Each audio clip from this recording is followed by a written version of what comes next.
Hello guys, welcome to Edu Ankuran. मैं हूं आपका दोस्त अश्विनी कुमार और मैं आज के इस वीडियो में बन केवरा भाग 1 का पद्य संख्या 3 जो है विद्या सम धन न और, जिसके कवि हैं जय गोविंद मिश्र।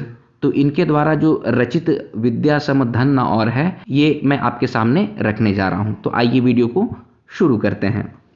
इसमें कवि जय गोविंद मिश्र अपनी कविता के माध्यम से बतलाना चाहते हैं, देखहूं करी मन ही गौर विद्या सम धन न और। अर्थात अगर ध्यान से या गौर से या फिर चिंतन करके देखा जाए तो पता चलता है कि विद्या के जैसा कोई और धन नहीं है। अगली पंक्ति है, भारो नहीं करे भूपति पुनि चोरक दांव, तनिको नहीं बनी परे सखी मूढ़ मनुज ताकहूं परिहरे। तो इसका मतलब है कि भारो नहीं करे भूपति पुनि चोरक दांव। अर्थात भूपति का मतलब होता है राजा। यहाँ पर जो भूपति देख रहे हैं आप, उसका मतलब होता है राजा। तो कहा जा रहा है राजा जो है वो इसको अपने अधिकार में नहीं ले सकता है, मतलब राजा इसको ले नहीं सकता है और चोर इसे चोरी नहीं कर सकता है। विद्या वो धन है। आगे की पंक्ति है, तनिको नहीं बनी पर सखी मूढ़ मनुज ताकहूं परिहरे।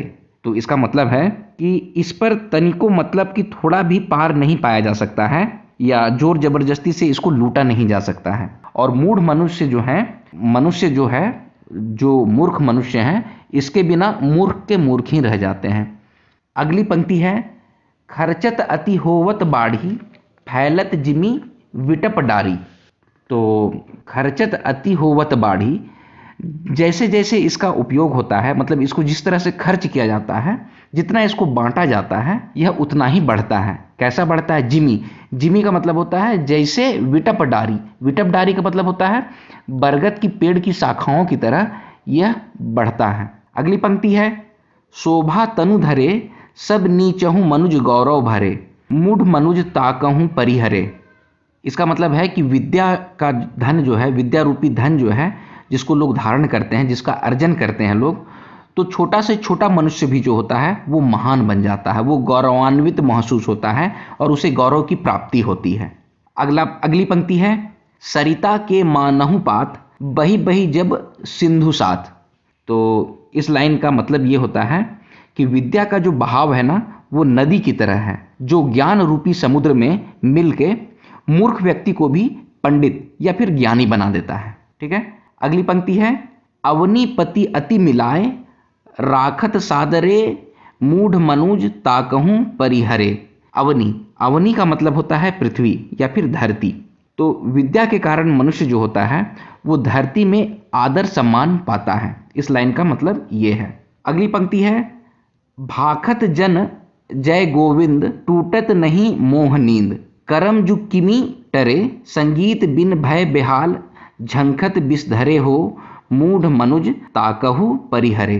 तो भाखत जन जय गोविंद टूटत नहीं मोह नींद करम जू कीमी टरे। तो इसका भावार्थ होगा कि कविवर जो हैं जय गोविंद मिश्र, वो कविता के माध्यम से हमें बतलाना चाहते हैं, कहना चाहते हैं कि हमें अज्ञानता रूपी नींद से जागना चाहिए और विद्या के महत्व को समझना चाहिए। अगली पंक्ति है कि संगीत के बिन भय बेहाल झंखत बिस धरे हो मूढ़ मनुज ताकहु परिहरे। तो इसका मतलब है कि विद्या का ही असर है कि सांप भी संगीत की धुन में, मतलब यहाँ पर आप देख रहे हैं झंखत बिस धरे, मतलब कि सांप भी संगीत की धुन में अपनी शुद्ध बुद्धि को खो जाता है। तो इसीलिए मनुष्य को विद्या का अर्जन करना चाहिए। तो ये था विद्या सम धन न और कविता और उसका भावार्थ। तो आइए इसमें जो शब्दार्थ दिया हुआ है उसको भी हम लोग देख लेते हैं। गौर करेक, तो गौर करेक का मतलब होता है चिंतन करक। भूपति, तो भूपति का मतलब होता है राजा। नेक्स्ट है मूढ़, तो मूढ़ का मतलब होता है मूर्ख। मनुज का मतलब होता है मनुख या फिर मनुष्य। परिहरे का मतलब होता है छोड़ के या फिर त्याग करके। जिमी का मतलब होता है जैसन। विटप डारी है, तो विटप डारी गच कर डायर को कहते हैं। ठीक है। तिमी का मतलब होता है तैसन और अवनी का मतलब होता है धरती। भाखेक का मतलब होता है बोलेक। तो हमने देखा विद्या सम धन न और कविता, उसका भावार्थ और उससे रिलेटेड जितने भी शब्दार्थ दिए हुए थे वो हमने देखा। आइए विद्या सम धन न और से रिलेटेड जितने भी महत्वपूर्ण MCQs बन सकते हैं उसे हम लोग करते हैं। तो पहला प्रश्न है कवि के अनुसार खर्चत अति होवत बाढ़ी केकर बारे में कहल जाए है। तो आपके ऑप्शन है ऑप्शन ए बुद्धि बल, ऑप्शन बी धन बल, ऑप्शन सी विद्यादान या फिर ऑप्शन डी अर्दादान। तो इसका करेक्ट आंसर हो जाएगा ऑप्शन सी विद्यादान। नेक्स्ट क्वेश्चन है विद्या सम धन न और नामक कविता कौन कवि कर है के जे बनकेवरा भाग 1 में आहे। तो आपके ऑप्शन है option A Ram Govind Mishra, option B Jai Govind Mishra, option C Ghasiram या फिर ऑप्शन डी बाल गोविंद मिश्र। तो इसका करेक्ट आंसर हो जाएगा ऑप्शन बी जय गोविंद मिश्र। नेक्स्ट क्वेश्चन है विद्या सम धन न और नामक कविता में कवि विटपडारी का के कह हैं। तो आपके ऑप्शन है ऑप्शन ए क्लेश दोष, ऑप्शन बी पीपर कर डायर, ऑप्शन सी बरगज कर डायर या फिर ऑप्शन डी देवल कोनो नहीं। तो इसका करेक्ट आंसर हो जाएगा ऑप्शन सी बरगज कर डायर। नेक्स्ट क्वेश्चन है अवनी शब्द कर समानार्थी शब्द का हुई। तो आपके ऑप्शन है ऑप्शन ए आवेक समय, ऑप्शन बी बदरी, ऑप्शन सी धरती या फिर ऑप्शन डी लवका। तो इसका करेक्ट आंसर हो जाएगा ऑप्शन सी धरती। अवनी का मतलब होता है धरती या फिर पृथ्वी। तो ये थे विद्या सम धन न और से रिलेटेड महत्वपूर्ण प्रश्न।